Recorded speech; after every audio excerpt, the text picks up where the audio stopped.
Hello बच्चों, let's read the question. Two charges Q and 3Q are placed fixed on x-axis separated by a distance d. Where should a third charge 2Q be placed such that it will not experience any force? Here we have given four options. Now to answer this question, first we will discuss here the key concept, and here the key concept is Coulomb's law of electrostatic force.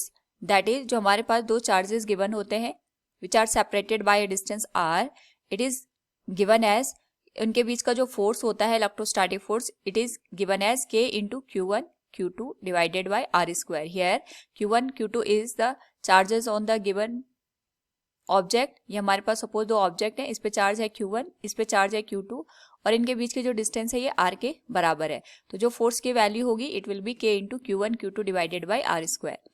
Now यहाँ पे अगर हम question की बात करें तो हमारे पास दो चार्जेस गिवन है Q and 3Q which are placed on the X axis separated by a distance d। तो सपोज ये हमारे पास एक चार्ज हो गया Q, ये दूसरा चार्ज हो गया हमारे पास यहाँ पे माइनस ऑफ 3Q। इनके बीच की जो डिस्टेंस दे रखी है वो हमें d के बराबर दे रखी है, और थर्ड चार्ज है उसको हमें कुछ इस तरीके से प्लेस करना है ताकि जो 2Q का चार्ज है हमारे पास इस पे कोई भी फोर्स एक्सपीरियंस ना हो। नाउ हमारे पास यहाँ पे तीन पॉसिबिलिटी बनती है। एक तो हम चार्ज को यहाँ पे मिड पॉइंट पे रख सकते हैं, ये फर्स्ट कंडीशन हमारे पास बन गई। दूसरा, हम यहाँ पे -3Q से राइट हैंड साइड रख सकते हैं, और हम ये कह सकते हैं Q के राइट हैंड साइड हम इसको प्लेस कर सकते हैं। या फिर थर्ड जो केस बन सकता है, ये Q से हमारे पास यहाँ पे लेफ्ट हैंड साइड भी हम 2Q को प्लेस कर सकते हैं।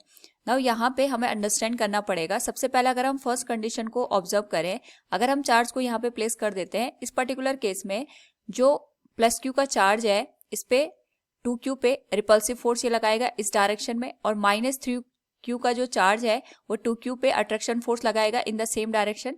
तो दोनों के फोर्स की डायरेक्शन यहाँ पे सेम हो जाएगी, जिस वजह से हमें यहाँ पे नेट फोर्स की वैल्यू 0 देखने को नहीं मिलेगी। यानी हम यहाँ पे दोनों जो चार्जेस गिवन है इनके मिड में यहाँ पे 2Q के चार्ज को प्लेस नहीं कर सकते, तो ये वाली कंडीशन हमारे पास यहाँ पे नहीं बनेगी।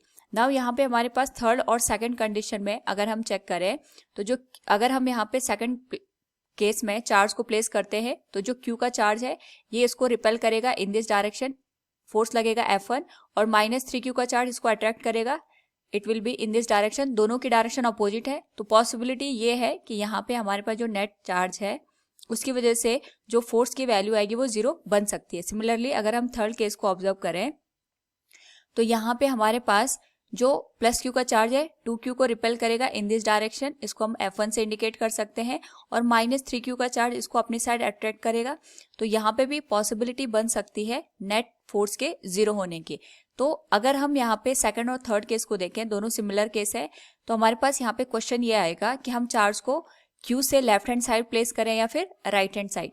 तो इसके लिए हमें यहाँ पे एक कंडीशन को ऑब्जर्व करनी पड़ेगी कि जो Coulomb's law of electrostatic force है, इट स्टेट्स दैट कि हमारे पास जो फोर्स की वैल्यू होती है it is directly proportional to the charge. यानी चार्ज का अमाउंट कितना है, जितना ज्यादा चार्ज का अमाउंट होगा उतना ज्यादा वो अट्रैक्शन फोर्स या रिपल्सिव फोर्स को वहां पे शो करेगा। सिमिलरली जो फोर्स होता है it is inversely proportional to the square of the given distance, यानी जितनी ज्यादा हमारे पास डिस्टेंस होगी उतना कम हमें यहाँ पे फोर्स देखने को मिलेगा। नाउ यहाँ पे जो हमने ये दो कंडीशन ऑब्जर्व करी हैं उसके बेसिस पे अगर हम एनालिसिस करें तो जो 3Q का चार्ज है इसकी वजह से जो फोर्स की वैल्यू होगी ये हमें यहाँ पे ज्यादा देखने को मिलेगी, क्योंकि इसकी अमाउंट यहाँ पे ज्यादा है एज कम्पेयर टू दी जो हमारे पास Q चार्ज है इसका अमाउंट कम है। तो इसकी वजह से जो फोर्स लगेगा, चाहे वो अट्रैक्शन फोर्स है चाहे रिपल्सिव फोर्स, वो हमें यहाँ पे कम देखने को मिलेगा, क्योंकि हमें यहाँ पे नेट फोर्स की वैल्यू 0 चाहिए। यानी जो दोनों चार्जेस के थ्रू फोर्स लगेगा ये हमारे पास यहाँ पे इक्वल वैल्यू का होना चाहिए। तो इसको इक्वल वैल्यू में कन्वर्ट करने के लिए हम यहाँ पे डिस्टेंस का कॉन्सेप्ट भी ऐड करेंगे।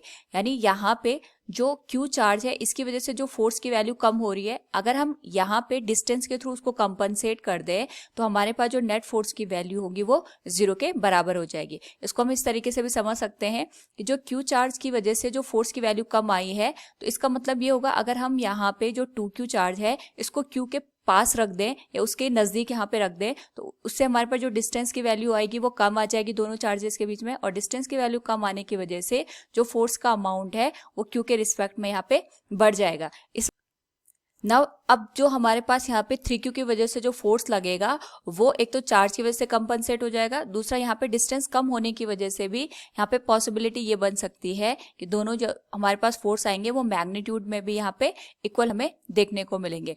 सो जब भी हमें यहाँ पे इस तरीके की कंडीशन मिलती है उस पर्टिकुलर केस में जो चार्ज का अमाउंट हमें स्मॉलर दिखता है उसके पास में या उसके नज़दीक में हम यहाँ पे दूसरे चार्ज को प्लेस करते हैं ताकि जो हमारे पास ग्रेटर चार्ज का या फिर लार्जर अमाउंट का चार्ज होता है उसके रिस्पेक्ट में जो फोर्स की वैल्यू आएगी वो हमारे पास यहाँ पे इक्वल हो जाएगी। सो वी कैन से जो हमारे पास रिजल्टेंट केस बनेगा, अगर हम इसको इस तरीके से देखें, ये हमारे पास आ गया Q चार्ज, ये आ गया -3Q charge.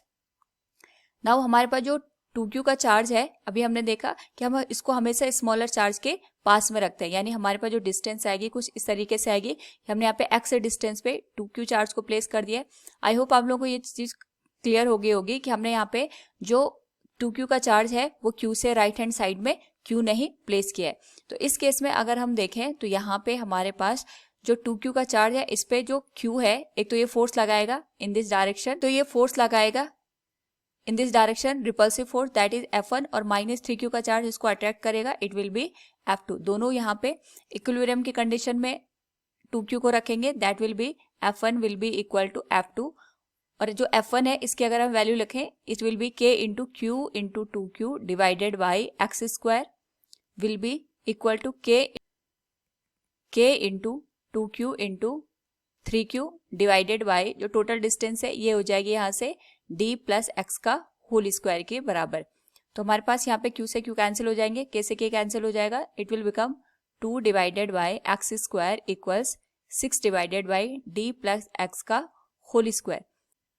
So it will become x square into 3 will be equal to d plus x का होल स्क्वायर। दोनों साइड का अगर हम स्क्वायर रूट ले लें तो it will become √3 into x equals d plus x. हमें x की वैल्यू चाहिए तो it will become x common आ जाएगा, √3 माइनस 1 इक्वल्स d, तो x की जो वैल्यू है it will become d divided by √3 minus 1। अगर हम इसको रैशनलाइज कर दें तो जो x की वैल्यू बनेगी it will be d into √3 plus 1, और ये हो जाएगा √3 का square minus 1, it will become 3 minus 1 that is 2। तो जो हमारे पास x की वैल्यू निकल के आएगी it will be d into √3 plus 1 divided by 2 on the right hand side of the given charge. Now from the given question we can say where should a third charge 2Q be placed such that it will not experience any force? It will be d by 2 into 1 plus √3 to the left of the Q. Option A will be the correct one. Hope all you understood it. Thank you and best of luck.